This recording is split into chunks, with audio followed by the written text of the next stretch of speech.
Well, welcome to season 10 of the award-winning Retail Tea Break podcast. My name is Melissa Moore, the Retail Advisor. I'm a retail educator, trainer, and retail conference MC. And each week, as your host, I'll be joined by industry experts, retailers, and brands to dispel the myths, share their knowledge, and give you an insight into the retail industry.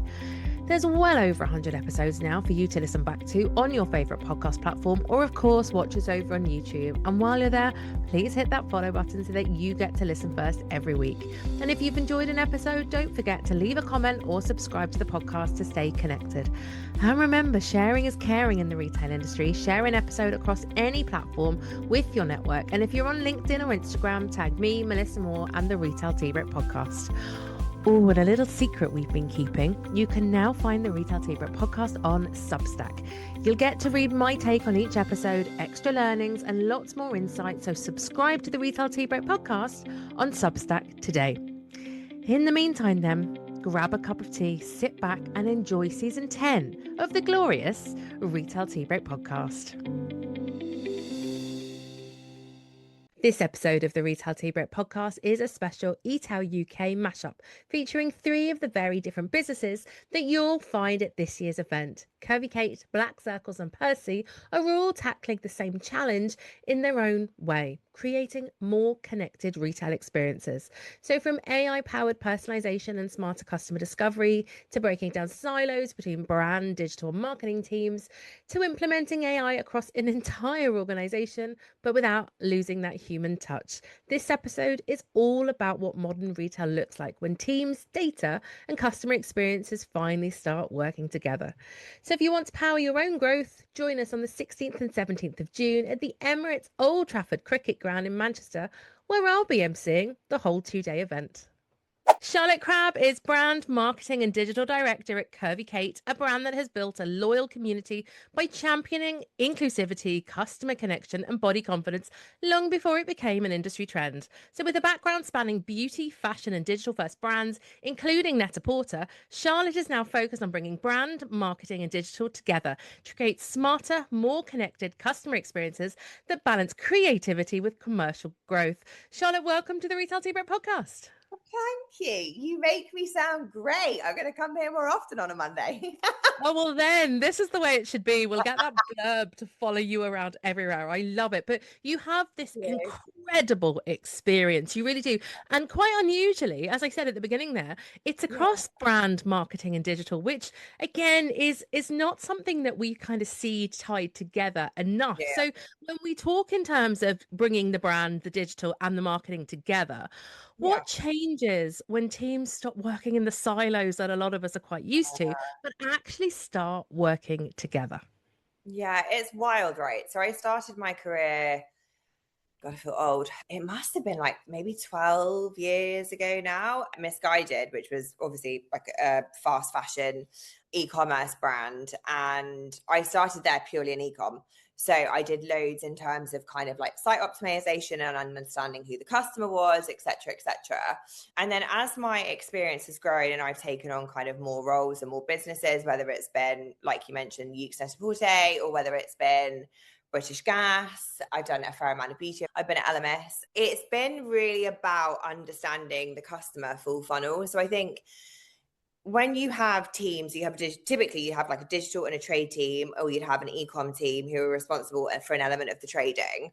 And then you have a marketing team, and then you typically have like brands that within marketing. I think what normally happens is you have a marketing team and a brand team who are sat typically creating beautiful content that they are targeted on increasing loyalty or, gaining brand awareness. And then you have an e-com team or a trading team that are purely focused on converting it. So fundamentally, you then end up with like 2 different departments who are like, brand are like, we're sending you loads of traffic. And e-com are going, well, yeah, but it's shit traffic and it's not converting. So fundamentally, I think where I've really seen a difference, and I've seen the difference kind of probably in the last 5 years of my career, has bringing that under one umbrella. Because really when we focus on massive out-of-home campaigns, like British Gas, for example, was a huge spend out-of-home campaign. But fundamentally, we worked really hard to understand what it was that customers actually wanted. So we we really focused on answering a customer's problems. So at Curvy Kate, it's very much about understanding who we're targeting, understanding what that creative element should then be, and then fundamentally delivering a top of funnel campaign. So whether that's like out of home, or whether that is paid advertising, or it's social content, or it's the content you see on the website, or it goes in email, etc. It's all about being relatable and ensuring that we're fundamentally kind of using those assets as much as we can. And you've got a team that are collaborating and being like, yeah, that content is exactly what the customer wants to see. And it's telling the story from the very top of the funnel, so that fundamentally you're not then kind of having to do really what is the selling part when they're landing on the website. So the concept is that it should make that journey so much more seamless and actually not be a barrier to conversion, whereas historically it would normally be that. And on that, then, of course, like we still have to keep brand consistency through all of this. And I'm mindful that like retail is now moving at this incredibly, almost ridiculous pace right now. We have to be so agile. But as Yeah. you said there, we've got to keep this customer focus. So we've got to stay on brand. How do Yeah. you remain agile, but actually keep that core really solid? Yeah, I think it's a really good question. It's about evolving with your customer. So I think typically, I think like you said at the beginning, I've been with a number of brands. You get quite stuck in this mindset of like, this is who our customer is. And actually at the pace of change at the moment, whether that's with the introduction of AI, I'm making it sound like it came out yesterday, but whether it's, people using AI, or whether it's companies focusing on one pool of customers and being like, this is our hero customer, this is who we're going for, we then end up creating content purely for that group of customers, because we know that they fundamentally bring in, I don't know, a certain amount of, or a certain percentage of the company's revenue. So it's about being able to be flexible and evolving strategies within a main strategy to relate to 3, 4, 5 groups of customers. So at Curvy Kate, typically how it works is we always have a objective which is about confidence and freedom for women with bigger boobs. And so fundamentally our main campaign will always be that. It will be capturing the beauty of women feeling all of those gorgeous emotions. And then we use different parts of the funnel to target maybe a younger audience or an older audience, because we know that we have a certain age group who still absolutely love engaging with Facebook. We have a younger audience who, want to be on TikTok. So it's just about ensuring that your hero campaign is true to the brand. It tells a story of exactly who you are, what you're about. And then it's about making assets work for different parts of the funnel based on who you're trying to talk to. Because typically one size doesn't really fit all in like anymore as much as it used to. So yeah, as long as you have a key hero and a key story, and then evolving assets further down is typically what really works wherever I've been.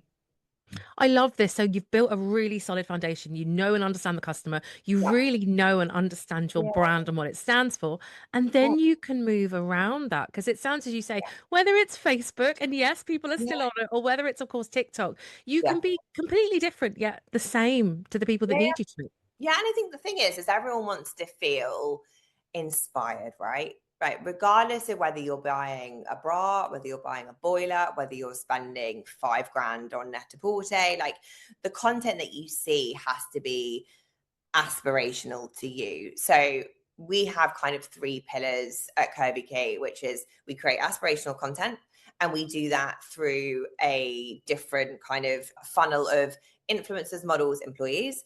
So all of it is relatable. I think long gone are the days where, I think if we use Dior as a really good example, and I am a bit of a fashion nerd, like in my spare time anyway, but fashion houses like Dior, the majority of their revenue is from their perfume, because they create assets or they create marketing campaigns that, have the faces of A-listers.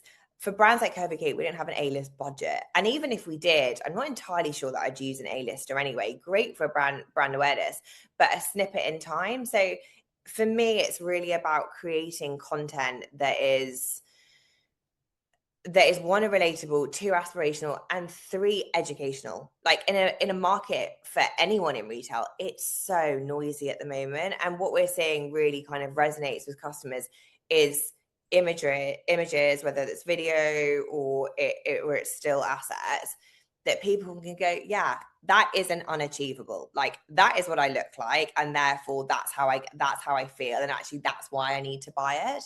So it's just about adapting in real time and actually just understanding who the customer is. And we talk to our customer quite a lot, so we know exactly what it is that she wants. So when I'm ideating on a creative campaign, I already know before I've got on set exactly what assets I need. I know where they're going to go in the funnel, and I then know how they're typically going to convert. So yeah, it's been a journey. I mean, I've only been with the business for just over a year, so we've had quite a bit of a shift in terms of kind of creative direction, but it's working really well, which is lovely. Oh, it sounds fab. And actually, talking of aspiration then and of campaigns, I've got to talk about the elephant in the room for an awful lot of people listening. There is Gone. often, maybe always, a bit of Yeah. tension between the creativity and commerciality. You go between the two. How can you protect bold creative ideas while actually making sure that it delivers? This stuff works for you. Yeah, and I think that's it, right? I think it's understanding where it's going. So I think historically you'd have a brand team that would go off and go and shoot a gorgeous campaign, and it would look fabulous on homepage, or it would look fabulous on a bus stop, or it's a great TV ad, but what is it actually doing, and how are you measuring success? So when we're ideating as a brand team, we're already thinking about, what's the product story? What do we want to tell a customer? And then how does it resonate further down the funnel? So we then fundamentally ensure that we sweat those assets really, really hard. So we'll have a conversation as a department, so brand, marketing, digital, CRM, to ensure that we know exactly where those assets are going and everyone's on board with the vision. And I think half of the battle, honestly, is brand wherever I've been, are really protective. We're really protective of the story. We're really protective of the brand image. And I get it. I don't think there's anyone more protective than Yoox, Net-a-Porter, or the kind of main fashion houses. But it's about bringing everybody else on that journey with you. So by the time you get to execution, you've already got a digital team that are buzzing, because they're like, well, all of our CRM is going to look absolutely gorgeous, and the homepage is going to be lovely. And actually the product pages can showcase e-com images, which we know we need, alongside this kind of beautiful brand story at the top. So it's about protecting the brand, but not being protective enough that you're not including everybody else. So whenever we get to a point of shooting a campaign, we'll sit down as a team and go, well, we know that that's going to go on paid social, or we know that we're going to, sweat it really hard in terms of our own social accounts, as an example. So it's just been clear and consistent at the beginning as to exactly what's going where, and just getting everyone's buy-in. Like, I'm all for opinions all the time, and my team are quite vocal, so it really helps. I love this. And actually, leading on from that, then at eTail UK, you're obviously going to be talking about lifetime value, full funnel thinking, much like you've Yeah. just described there. How Yeah. do you then make sure that it is consistent across every customer touch point? You've mentioned ecom there, you've mentioned socials, Yeah. but you don't want anything, I suppose, to just land as this hero brand shoot. You want to ensure lifetime value for all of your customers. Yeah, and I think a lot of that comes into I spoke a second ago about obviously like top of funnel and creating gorgeous campaigns. And it's about ensuring that we involve customers in that process. So you'll have your main hero campaign for spring, summer, or autumn, winter. And then within that, we ask for customer feedback. We talk to customers consistently. And actually, I think acquisition is important, of course it is, and the spend, there's no shying away from the spend of kind of acquisition at the moment, but actually we spend a lot of focus on retention, because once we've got them in the funnel, the way that we talk to them is really different. We really value their loyalty to the brand. So we've had a bit of a shift change in the sense of, yeah, fantastic, we can go and create gorgeous campaigns, that's lovely, but actually the real work comes after that. So once they've purchased, how do we talk to them? What does that entire journey look like? What does customer service do? Like, how do we bring what we stand for as a brand to life, not just from purchase 1, but for purchase 2, 3, 4, etc., etc. So not going to give away too much ahead of eTail, but from a business perspective, I always focus on LTV over acquisition, because fundamentally Love to hear that. Love it. it's easier, like it's a better way of spend. But finance director's going to love me today.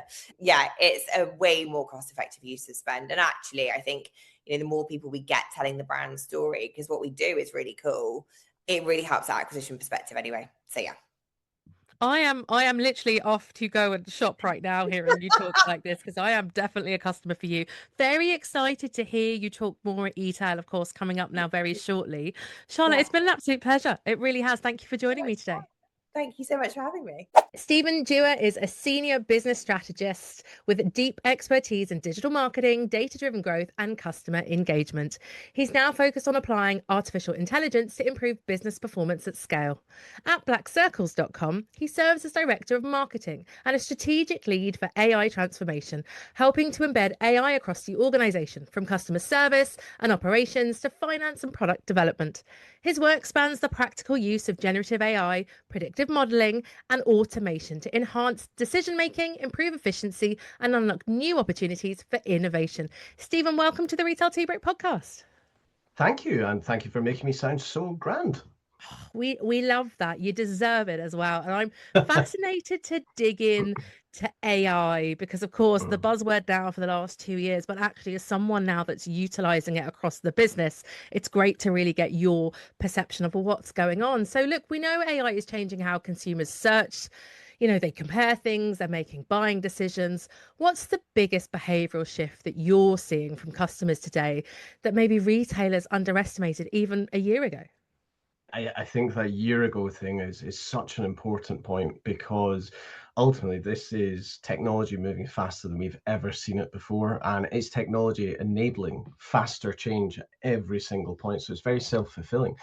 I think from a consumer perspective, it's a very interesting time because when you think about how people shop online, ultimately they go into their pocket, they pull out their phone, they tap on it, they keep tapping on it until words appear in a box, and then they have to surf through lots and lots and lots of different websites until ultimately you trust a stranger on the internet to give them your money.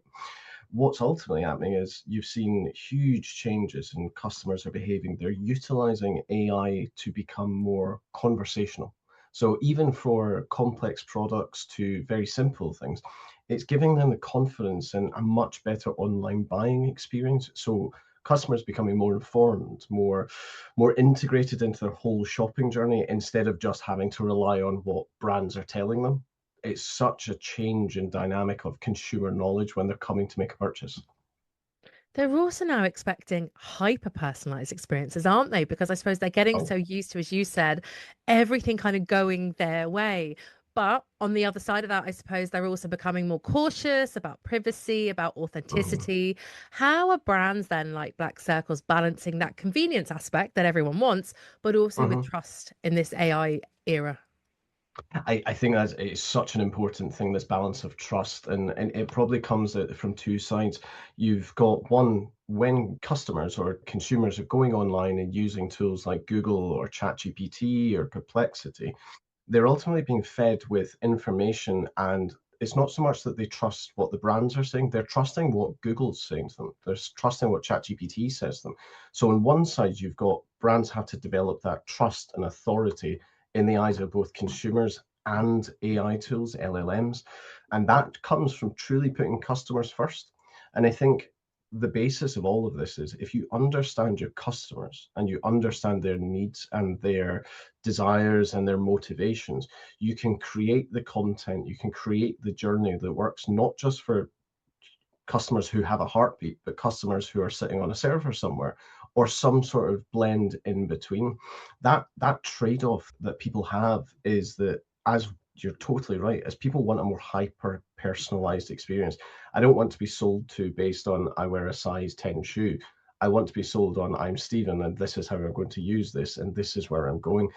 As data becomes more accessible to these tools, customers will balance the trade-off between how much information am I willing to give to AI, give to these engines, and am I getting the convenience, the safety, the security at the end of the day? And I think that will be measured in pounds and pence. If Google is an example, if Google 10 years ago built a search engine that gave people terrible recommendations and they never got where they wanted to go, they wouldn't be the global behemoth they are today.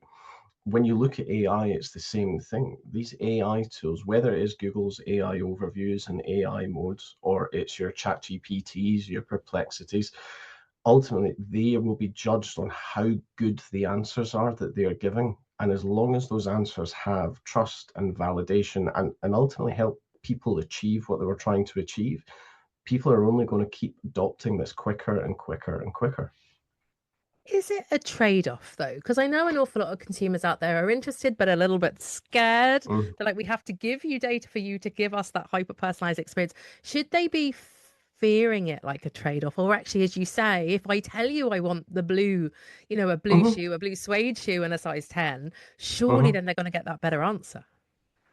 It is that trade-off, and I think with anything, consumer behavior comes in waves. You will have the early adopters who are using it to plan their entire holidays.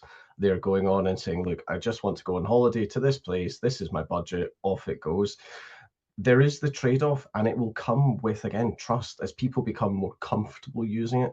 I think we're seeing a big shift in that some of the big places where retail starts, your Amazons, your Google, these kind of journeys are starting to embed AI. So you've got Amazon's Rufus, which helps people drive sales and conversions. You've got Google AI mode, which is guiding people from an end-to-end shopping journey. I think what we will see is that people won't have to go out and trust it. It will then just become an intrinsic part of what they already do, and they will gradually just become used to it more than anything else. But there's always going to be that world where people go, well, I don't want you to know what size of shirt I wear. I don't want you to know what size of shirt I wear. But it's that kind of, people will trade it off, and if the results they get at the back end of it merit them trading that off, people will have their different levels of how much data they're willing to share. It's such an interesting area, it really It is. But really that's is. obviously the consumer perspective. And looking internally, though, I suppose, to teams, our colleagues, and inside the organization, AI is obviously changing not just the workflows, but also how teams think, how they collaborate. What behavioral changes are you seeing then internally when companies begin embedding AI into everyday decision making? There's a big differential between decision making and embedding AI, but the two things are absolutely linked. I think at the moment we're moving beyond that point of a couple of years of people testing things and playing with things and saying, wow, this is really cool, but not actually deploying anything that has proper business value. I think now that the tools are much more sophisticated, the tools get more connected to existing systems that we already have, our emails, our documents, our everything really. I mean, we're doing this on Zoom just now, and Zoom's recording this and actually analyzing what's happening in the background to help people in the future. You can see this in, as these things begin to develop. I think the greatest challenge that businesses are going to have is actually the lack of critical thinking skills. If you're sitting in a world where actually an AI tool can write your social media posts, an AI tool can write your software development, an AI tool can respond to customers, the human element is going to become more important than anything at all. So, I mean, from a Blackcircles perspective, yes, we're very much advancing our use of AI technology across the whole business remit. But one of the biggest things we're focusing on is helping our people transition to that, developing communication skills, encouraging critical thinking, allowing people to be creative at pace so that maybe that person who didn't know how to computer code but had some of the greatest ideas now is enabled and empowered to go and do new things that they just wouldn't be able to do in the past. I love that. And I think it's so authentic as well. It speaks to the company as Mhm. blackcircle.com is. But also then I'm fascinated looking at the bigger picture then. What separates the companies that are genuinely transforming, like yourselves, from those though that are simply still in that experimental phase, maybe a little bit fearful? I always like the phrase "no guts, no glory." I think it's quite important that if you have one voice in a business who's going, we need to do AI, we need to do AI, we need to, it's never going to go anywhere. Bringing people on the journey and understanding the benefits it brings them. If you have situations where your finance team can ultimately streamline some of the workflows that they didn't realistically want to do, but are absolutely business critical, that helps them buy into it. If you can help marketeers test more things than they'd ever be able to do with human skills, AI is very much about uncovering the things that we can't see as human beings because it's just, we don't have the time. Business moves too fast. Bringing people on the journey and understanding how it impacts them, not just from a business perspective, but from a, this is going to change how your life works outside of the office.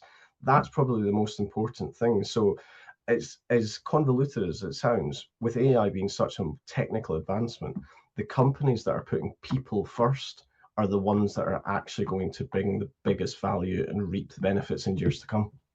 I completely agree. And I'm also really looking forward then to hearing much more from you and much more on this topic at eTail up in Manchester now in a couple of weeks. I cannot wait to see you there. Thank you so much for joining me. Thanks so much, Melissa. Thank you.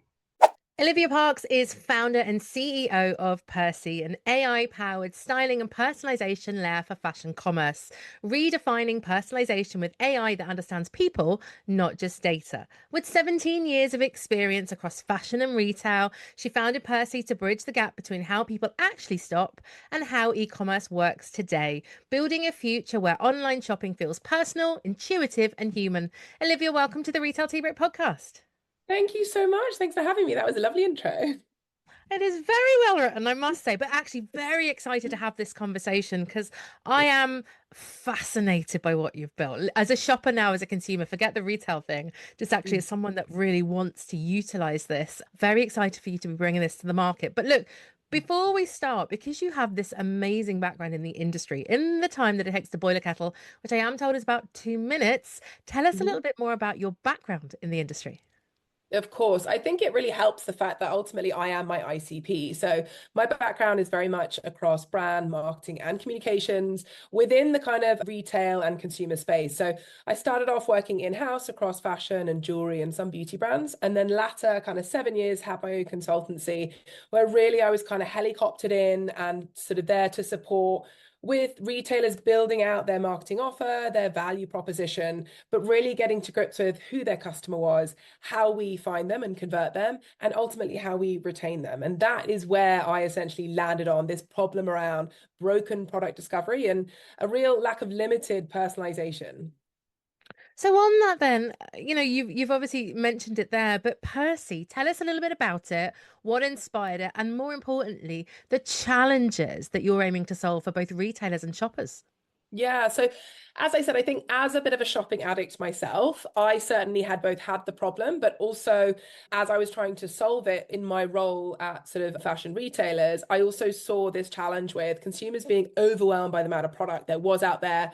You know, I was at night scrolling through my phone, not being able to find what I wanted. When I did find an item I wanted, I then wanted to understand how I'd wear that item, how it would fit within the current items in my wardrobe, because I wasn't always looking to buy a whole new outfit, and how I could also style it different ways so I could really kind of get that cost per wear, I guess, in my investment as well. And I think what I landed on at that point was the fact that personalization wasn't actually personal. And the reason for this is because retailers see such a small part of who the shopper is.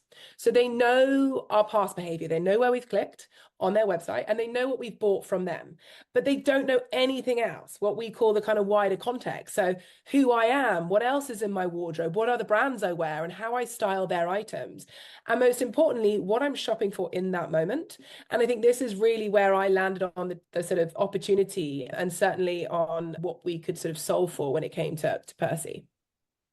It's exciting though, because I do think you're right. When I think about the way I shop or even my wardrobe, like retailers are only seeing that one little snapshot where there's a much bigger picture. And I think if they can reach into that, there's definitely more money for everyone to make there. But also, as you said, loyalty, personalization, all these good, rich kind of things that actually retail needs long term. But from a tech perspective, then, in such a fast moving retail tech space, what sets Percy apart from all the other solutions out there right now? Yeah, no, great question. And to be honest, you know, there's things that are popping up every day. Like ultimately at the moment, there is a real excitement around fashion tech, and particularly in the direct to consumer space. So there's more and more apps coming out where you can build wardrobes, swap wardrobes, you know, you can take pictures of items and then be able to shop them. You can shop based on pricing, you know, you can use ChatGPT if you know the right prompts to start to kind of improve your discovery. And I think the reality is consumer behavior is changing in the way in which they want to shop. retailers need to find some way to incorporate AI and a better personalized journey on their website, but they can't afford to re-platform their commerce, and they don't have the sort of ability also to sort of start from scratch. So I guess what Persi is doing is bringing this more AI-led discovery onto a retailer's platform that they can control. So it's not in the realms of, Gemini or chat, where they might be pitched against different competitors. Ultimately, from the consumer, the journey isn't that seamless, where they then might get to the website, it's out of stock in their size. They've got to go back to the discovery to then find the trouser to go with the top. We're able to actually own that experience. It feels, and it is, within that retailer's UI, and we're only recommending their products, but we're doing it based on knowledge that they could not build themselves. So they don't have that wider context of the consumer. And the beauty of what Persi does is it allows the consumer to take that information with them as they shop cross retailers powered by Persi. And the benefit there is that the shopper is able to land on another retailer, and if they have told Persi before that they like a certain style, shopping for certain occasions, and have uploaded items in their wardrobe and maybe purchased, we are able to, as they land on that new retailer, give them a more personal experience based on that data without sharing that cross retailer. So the retailers are benefiting by essentially being able to extract the right product in front of the right customer to increase conversion and upsell as well through completion of looks. But the shopper's just getting a better experience, so they don't have to keep repeating every time they land on a new retailer as well. It just sounds like it's what's needed by now. The safety is there for the retailers. Those guardrails are up because you've built them. But also the shopper literally almost feels like they're getting a personal shopper or personal assistant in their pocket, because as you said, it's coming with them across brands that are plugged into Persi. Yeah, exactly. I think one thing I was really passionate about when I was building Persi, because I've come from the retailer world and I am the shopper, is I wanted to find a solution that was a win-win on both sides. And I think that's where with Persi, it really made sense to direct it towards a B2B solution where I work with the retailers. We should find out how we show up across their website in a way that works for them and their shoppers, but we allow the shopper, as I said, to take it with them. Because for me, it's not about having an app and, just talking to your customer, or if you're a retailer, driving one experience that they believe is right for their brand. I think we need to open our eyes a bit, understand that people are shopping differently, behavior is changing. And actually, from a retailer's point of view, there isn't a fear of a data being shared. It's actually benefiting them to know their customer better without having to even ask the questions or save the data themselves. They do what they do best. They create beautiful product that, fits within their world, and they create an experience on their website that matches, that identity. And Persi allows them to elevate that to a sort of level of personalization that matches the consumer needs and expectations. And needs is definitely the word, because it is needed as far as I'm concerned. And I know you and I have had this conversation. I would love to see this as a shopper. I really would.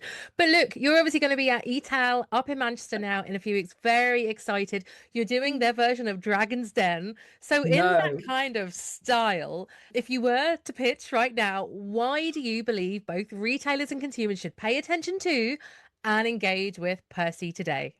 So I think from a retailer's point of view, the landscape is changing. They need to find ways to incorporate AI and better personalization onto their e-commerce experience without the need to rebuild their tech stack in a way that is still controlled and sort of under their brand. It's a very quick plug and play solution. We're integrated under 30 minutes, and essentially Persi gets to work and starts building these complete looks based on what the shopper is telling us they own, like, and need. From a shopper's perspective, it doesn't cost you a dime. You don't even need to tell us anything. We'll start personalizing. But once you do, it only makes the experience better, not only on the current retailer you're on, but also as you shop other retailers powered by Persi. So you never have to tell us anything twice. Wow, exciting. I can't wait to see you up in Manchester at eTail. Very excited now to see Persi's journey over the next while. Olivia, thank you for joining me today. Thank you. Thanks for having me. Thanks again to Charlotte, Stephen and Olivia for joining me on this, the first of two very special eTail mashup episodes of the Retail Tea Break podcast. And if you're joining us in Manchester on the 16th and 17th of June, come and say hello, as I'll be there across the two-day event emceeing. And remember, don't forget to follow the Retail Tea Break podcast on your favourite podcast platform, leave a review and share the episode with your retail network.